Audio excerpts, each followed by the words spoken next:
Okay, gotta say, when this topic first came up, earth bag building, I wasn't exactly, dreaming about house hunting for those. I mean, sandbags, like, to build a real house Yeah. seems a bit, Mad Max, don't you think? Yeah, I can see that initial reaction. It's not the most conventional image, but what's interesting is that earth bags have been used to build things that need to be incredibly strong. We're talking military bunkers, flood control barriers, that kind of thing. Okay, now that's got my attention. Structures that are meant to withstand some serious force. But we're still talking about dirt, right? Mm, right.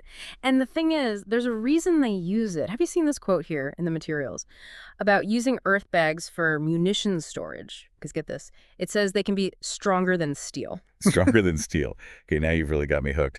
How do we go from bags of dirt to something that strong? It's all about understanding how those bags, when you use them the right way, can leverage some pretty basic but powerful principles. We're talking about compression, tensile strength, that kind of thing. This isn't just piling up dirt, it's about layering the bags. And usually they're filled with a mix of soil and gravel, really well compacted, and then they're bound together with specific types of barbed wire. Every layer adds to the strength. So what, like creating a super strong woven structure out of basically earth? Exactly. Like think about a woven rope for a second. One single fiber, pretty easy to break, right? But weave those fibers together, incredibly strong. The bags, the packed earth, that wire, it all creates that same kind of resilience, just on a much bigger scale. Okay, that makes sense. But this document also mentions how much cheaper it is to build with earth bags than with other natural building methods. What makes it so much more affordable? Well, a lot of it comes down to the materials themselves. Concrete, for example, takes a ton of energy to produce. Then you have to transport it.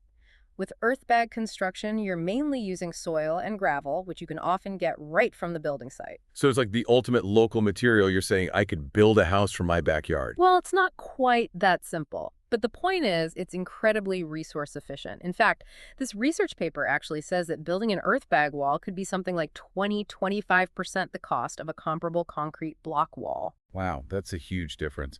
Okay, so we've got strong, we've got affordable, but honestly, looking at these visuals, like the diagrams about corner droop and all these techniques, Yeah. seems a lot more complicated than just filling up bags with dirt. Is this something a total beginner could actually do, or is there a big learning curve? Yeah, those details are important to pay attention to, for sure. It is more nuanced than it might seem at first. That corner droop diagram you mentioned, it shows how important it is to use the right tamping technique so that the weight is distributed evenly, especially at corners and openings. It's all about making sure the structure is sound. So even though it seems simple on the surface, there's a lot of technique involved. Exactly. And it goes back to those principles we talked about, compression and tensile strength. How you fill the bags, how you tamp them, how you place each one, all of that affects how strong and durable the final structure will be. Building with earth means understanding how it behaves. Okay, so this is where my initial skepticism starts to come back a little bit. I hear you. But that's where this guide we have comes in handy. It lays out all of those techniques, all those steps, in a way that even if you're new to building, you can follow. Okay, you've calmed my nerves for now. But this whole building with earth thing, it makes me wonder, is it literally just dirt we're talking about here? That's a great question, and it's a good segue because it brings us to one of the most interesting things about earth bag building. You can use all sorts of different materials to fill the bags. It's not just about plain old dirt. Okay, now that's what I like to hear. So tell me, what other options are we talking about here? Well, remember that section on custom bags that we were looking at earlier? Yeah, about filling in those weird little gaps and spaces. Exactly. So those gaps can actually be filled with all sorts of things, depending on what you need structurally. Sometimes it might be something simple like gravel or sand if you need good drainage, but you could also use things like recycled foam or, believe it or not, even packing peanuts for insulation. Packing peanuts. Mhm. Wow, that's thinking outside the box. Yeah. So it's not just about aesthetics then. Yeah. These different fills actually serve a purpose. Oh, absolutely. And it's not limited to just those little gaps. Even the main material inside the bags can be a lot of different things. I mean, this research paper here talks about using stuff like rice hulls or scoria, which is a kind of volcanic rock. They even talk about shredding old tires into little pieces. Rice hulls, volcanic rock, shredded tires. This is way more high-tech than I imagined. Yeah. But are we losing anything in terms of strength when we use these alternative materials? Not really, no. Remember those principles we talked about before about compression and tensile strength? Those still apply. It's just that different materials have different properties, and we can use those to our advantage. Like, take scoria, for instance. It's actually pretty lightweight and porous, which makes it an amazing insulator. Plus, since it comes from volcanoes, it's naturally fire resistant. So you're saying I could build a house out of what are basically super strong, insulated Lego blocks made of volcanic rock. You got it.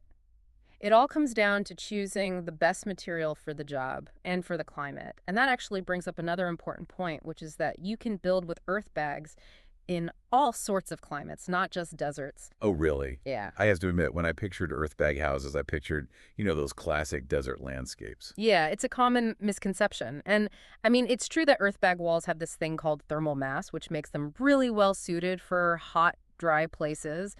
But with the right materials and the right building techniques, you can adapt them for a lot of different environments. Okay, hold on. Back up for a second. What exactly does thermal mass mean? Good question.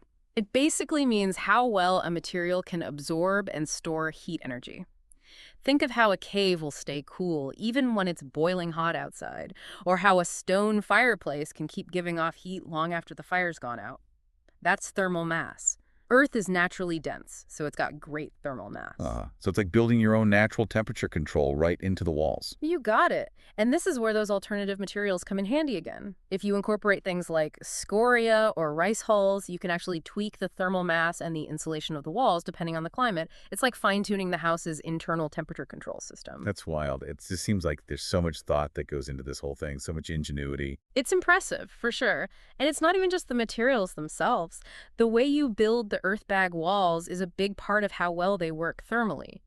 You know how traditional concrete walls or framed walls, they usually need extra layers of insulation? Well, with earth bags, you can actually build the insulation right into the structure. Wait, built-in insulation. You've got my attention again. Think about it. You can use those other materials we were talking about and create these pockets of insulation within the walls as you go. You can even use different mixes of fill in different parts of the wall. It creates a much more complex thermal barrier. So it's like we're not just building a wall, we're building a whole system, a thermal system. Yeah. And it's all natural. That's pretty cool. It is amazing how effective it can be. And it's not just about building whole houses either, you know? You can use this method for projects of all sizes. Yeah, I was thinking about that section in the guide about first projects. It suggests things like benches, retaining walls even. It made me wonder, are those just, for practice? Or are they actually practical things to build with this method? Oh, they're definitely useful. And those smaller projects are a good way to kind of get your feet wet with earth bag building. You learn the basic techniques, you get to play around with the different materials, get a feel for it before you jump into a big project. Yeah, you can kind of ease your way in. I like that. Exactly. And those smaller projects, they still have all the same, core values of earth bag building. They're sustainable, they're affordable, they're accessible. We've been talking a lot about how practical it is, how innovative, all that. But there's also something kind of, I don't know, beautiful about it, right? Building with the earth, with natural materials. It's like connecting to something bigger. It is. There's a real poetry to it. You're right. And that sense of connection you're talking about, that harmony between, what we build and the natural world, you don't see that a lot in modern construction, unfortunately. I know, right? You know what? This whole deep dive has really changed how I think about earth bag building. I started out picturing like piles of sandbags, and now I'm seeing all these really strong structures, these really smart thermal systems. And yeah, there's something kind of artistic about it even. It really shows you what's possible when you're willing to think outside the box, challenge the way we usually do things. That's a great point. It kind of makes you wonder, if something like this is possible, building in a way that's good for the planet and affordable, what other possibilities are we missing when it comes to making housing more affordable, more eco-friendly? That's the million-dollar question, isn't it? I think this deep dive has given us a lot to think about, and hopefully for our listeners too, maybe it sparks some ideas. It definitely has for me. So for anyone listening who wants to learn more about earth bag building, make sure you check out the show notes. We'll have links to all the stuff we talked about today. Plus, we'll link to some extra resources, articles, videos, all that. Who knows, maybe you'll be inspired to build your own earth bag masterpiece someday.